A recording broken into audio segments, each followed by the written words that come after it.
गुरुजी, तुम्ही आज पवारांची भेट घेतलेली आहे. वर्धा लोकसभा मतदारसंघातून तुम्ही लोकसभा निवडणूक लढवण्याची अशी माहिती मिळते. काय नेमकी भेटीमध्ये चर्चा झाली, कशासाठी भेट होती? मागे काही भेटी झाल्या, आज भेट झाली. पवार साहेबांचा आशीर्वाद असला तर आणि जयंत पाटील साहेब माझ्यासोबत आहे आणि या दोघांचा आशीर्वाद असला तर ही सीट मलाच मिळेल आणि माझी संपूर्ण तयारी वर्धा मतदारसंघात चालू आहे. जशी न्यूज पूर्ण मतदारसंघात गेली का मी उभं राहणार आहे, तर सगळ्या पॉझिटिव्ह वाईब्स तयार झालेल्या आहे आणि पूर्ण मतदारसंघातल्या प्रत्येक गावाच्या सरपंचाचे, जिल्हा परिषद सदस्य, पंचायत समिती सदस्याचे मला फोन येऊन राहिले का सर तुम्हीच उभं राहा आणि आम्ही तुम्हाला भरभरून मतांनी निवडून देऊ. त्याच्यामुळे आता सध्या जे वातावरण तयार झालं वर्धा मतदारसंघात हे माझ्याबद्दल खूपच पॉझिटिव्ह आहे आणि एक चांगला मेसेज जाईल की शेतकऱ्याचा, सर्वसामान्याचा, कष्टकऱ्याचा पोरगा आणि बेरोजगार आणि शेतकऱ्याचा आणि कामगारांचा आवाज उचलणारा मुलगा या लोकसभा मतदारसंघात वर्धेच्या उभा राहणार आहे आणि त्याच्यामुळे एक वातावरण तयार झालं आणि सोबतच वर्धेतले जेवढेही काही स्थानिक नेते आहेत त्यांचा मला फुल सपोर्ट आहे. मग ते काँग्रेसचे असो की राष्ट्रवादीचे असो की शिवसेनेचे असो, त्यांनीही मला फोन करून पाठिंबा दर्शवला आणि मी त्यांचे आभार मानतो का ते माझ्या पाठीशी आहे आणि त्यांचा भरभरून सपोर्ट मला आहे. त्याच्यामुळे प्रचंड मतानं मी विजयी होऊ शकतो. मी पवार साहेबांना आता याबाबत तेच सांगितलं. फुले शाहू आंबेडकर विचारधारा मी पेरणारा माणूस आहे.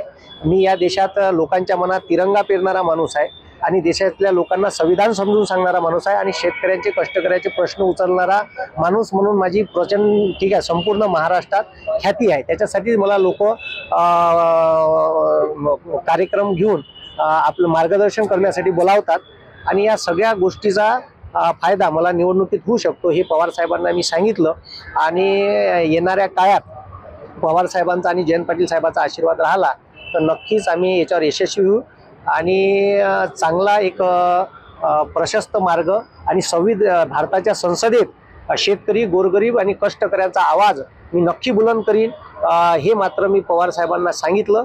आता शेवटी पक्षश्रेष्ठींचा निर्णय आहे का होतो का ही सीट, वर्धेची सीट कोणाला देते. त्यांचा आशीर्वाद राहिला तर नक्कीच मला मिळेल अशी आशा आहे. सीट जी आहे ती काँग्रेसनं लढवलेली होती चौरंगी. मला असं वाटतं की महाविकास आघाडीमध्ये ही जागा जी आहे ती राष्ट्रवादी काँग्रेस शरदचंद्र पवार पक्षाला मिळेल. हो, ते शेअरिंगमध्ये राष्ट्रवादी काँग्रेस या पक्षालाच गेली आहे आणि तिथून कोणीही पहिले दावा केला नव्हता काँग्रेसकडून, म्हणून कदाचित मला असं वाटते का शेअरिंगमध्ये ती राष्ट्रवादी पक्षाला गेलेली आहे आणि त्याच्यामुळेच मग मी निर्णय घेतला की महाविकास आघाडीचा कोणताही घटक पक्ष असेल तर मी त्याला सपोर्ट करेन आणि हे जे आता असंवैधानिक सरकार वारंवार चुकीचे निर्णय, शेतकरी, कष्टकरी, गोरगरिबाच्या विरोधातले निर्णय आणि उद्योगपत्यांच्या बाजूचे निर्णय घेतात. जसं उद्योगपत्यांची कर्ज माफ केली पण शेतकऱ्याचं 1.5 लाख कोटीचं कर्ज माफ करायला पैसे नाही आहे म्हणते. अग्निवीर सारख्या ठीक आहे पागलासारख्या योजना आणल्या का जे भारताच्या संरक्षणासाठी कॉम्प्रोमाइज करतात आणि अनेक मुद्दे आहे. पण तो इलेक्ट्रॉल बॉन्डच्या भ्रष्टाचाराचा मुद्दा असो की यांनाच कसे ठीक आहे 45 ते 50% पैसा हा इलेक्ट्रॉल बॉन्डचा एकट्याच पक्षा बीजेपीला मिळतो. तर हे सगळे मुद्दे लोकांना लक्षात येऊन गेले. महागाई वाढली आहे, त्याच्यानंतर सर्वसाधारण लोकांच्या खात्यात मिनिमम बॅलन्स नाही राहत, त्याच्यात कटोती लावली आहे.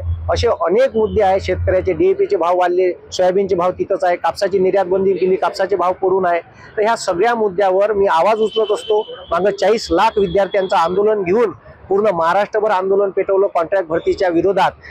238 वेगवेगळ्या प्रवर्गातल्या ज्या काही सरकारी भरतीच्या क्लास 2 क्लास 3च्या पोस्ट आहेत त्या सगळ्या कॉन्ट्रॅक्ट बेसिसवर केल्या होत्या. मी केलेल्या आंदोलनामुळे महाराष्ट्रभर आंदोलन पेटलं आणि महाराष्ट्र शासनाला GR मागं घ्यायला लागला. ठीक आहे, हा 40 लाख विद्यार्थ्यांचा महाराष्ट्रातला विजय आहे. केवळ माझा विजय नसून विद्यार्थ्यांनी फेसफुली हे आंदोलन राबवलं आणि असे अनेक मुद्दे मी घेऊन चालत असतो. त्याच्यामुळे ठीक आहे येणारा काळ पवार साहेब पॉझिटिव्ह आहे माझ्याबद्दल. त्यांना असं वाटते का नवीन युवक राजकारणात यायला पाहिजेत आणि नवीन युवक आले तर कुठेतरी चेंजेस होऊ शकते आणि एक मागची फळी राजकारणातली एक सदृढ होऊ शकते. म्हणजे मागची फळी जर तयार असली तर समोर राजकारण येणार जो काही पक्ष आहे जो नवीन युवकाला चान्स देतो आता सत्तेत असणारा, तर तसंच ठीक आहे आमच्याही पक्षाने चान्स दिला तर नवीन युवक या भारताला उभारी देऊ शकते. म्हणून त्यांचा नवीन युवकावर जास्त कल आहे आणि तसाच कल मला आजही त्यांचा दिसला. तुम्हाला तयारी करा असं काय त्यांनी सांगितलं आणि उद्या यादी जाहीर होईल असं सुद्धा म्हटलं जातं. हो, तयारी तर माझी मी चालू केली आहे माझ्या लेवलवर. हो, म्हणजे पॉझिटिव्ह आहे. ठीक आहे, आज संध्याकाळपर्यंत ते सांगतो म्हणे आणि आता संध्याकाळी काय निर्णय होते माहीत पडत.